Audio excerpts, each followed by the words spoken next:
जी अस्सलाम वालेकुम दोस्तों। ਵੇਖ ਸਕਦੇ ਹੋ ਕਿ ਸਾਡੀ ਕਣਕ ਬਿਲਕੁਲ ਪੱਕ ਕੇ ਤਿਆਰ ਹੋ ਗਈ ਹੈ ਤੇ ਅਸੀਂ ਉਡੀਕ ਰਹੇ ਹਾਂ ਜੀ। ਕੱਲ ਮੌਸਮ ਖਰਾਬ ਹੈ ਤੇ ਵੇਖਨੇ ਆ ਬਾਰਿਸ਼ ਆਂਦੀ ਹੈ ਜਾਂ ਨਹੀਂ। ਅਗਰ ਬਾਰਿਸ਼ ਆਈ ਤੇ ਫਿਰ 2-4 ਦਿਨ ਠਹਿਰ ਜਾਵਾਂਗੇ। ਅਗਰ ਬਾਰਿਸ਼ ਨਾ ਆਈ ਤੇ ਫਿਰ ਇਨਸ਼ਾਅੱਲਾ ਜੀ ਇਹਦੀ ਕਟਾਈ ਕਰਵਾने ਹੈ। ਵੇਖ ਸਕਦੇ ਹੋ ਮਾਸ਼ਾਅੱਲਾ ਬਹੁਤ ਹੀ ज़बरदस्त खड़ी है। थानू जी एक सिट्टा तोड़ के दाने भी चेक करवाने की कंडीशन है।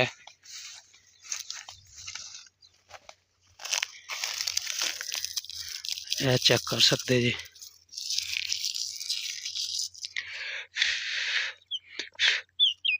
यह चेक करो जी, यह दाने की कंडीशन है जी।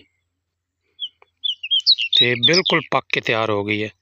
साढ़े वाल किधरे किधरे कटाइयाँ शुरू हो गई हैं ते बाकी सारे उड़ीक रहे हैं जी। इस मौसम नू मौसम की की सूरत हाल बनती है सुबह पता चलेगा। उस तो बाद फिर इंशाअल्लाह हर तरफ कटाइयाँ शुरू हो जाएंगियां।